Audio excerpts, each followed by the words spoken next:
What's up everybody, this is Kincade from Push, and today I'm going to teach you how to do a Tamedog on your snowboard.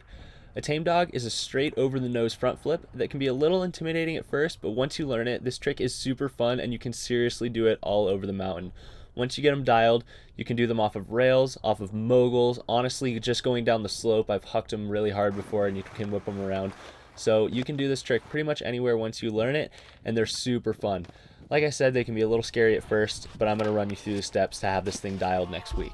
So the hardest part, which is also the key part about learning a Tamedog, is learning to snap really cleanly off your nose. It's super easy when you first start to throw a little bit diagonally or slip off your nose by accident. I actually have a recording of my first attempt a few years ago, so this is actually a really good example of what might happen when you first learn. And as you can see, as long as you commit, everything's going to turn out alright. In this example, I was doing the Tamedog off a cat track that really didn't have a very steep drop. This wasn't the most ideal spot to do it. I would say the most ideal spot of all time to learn your first Tamedog is off of a cat track with a really steep drop so that you can go really slow. So once you've found the spot that you're going to try the Tamedog on, what you really want to focus on is putting your front shoulder directly over the nose of your snowboard and turning your head uphill as you snap.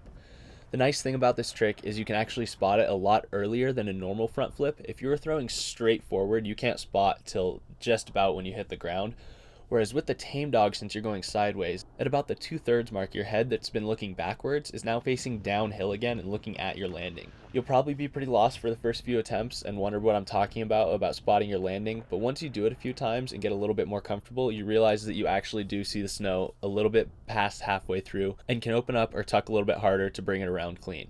Now, a lot of people when they first learn choose to grab their knees to keep their axis straight, because if you don't, a lot of people, like I said, tend to go diagonal one way, and then you're not doing a true Tamedog. I honestly just tend to let my arms hang down by my side, so I would recommend doing whatever's comfortable. So overall, like I said, this is a really weird trick at first, and more so than most tricks, I felt like I had no idea what I was doing when I learned it. But the good thing is if you commit, you're getting past your head even if you screw up on the snap, and for the most part, it's a pretty low consequence trick compared to a lot of other inverts. Just accept that the first few are going to be super weird, but once you land one, it's dialed in quick, and then you can quickly do it anywhere on the mountain.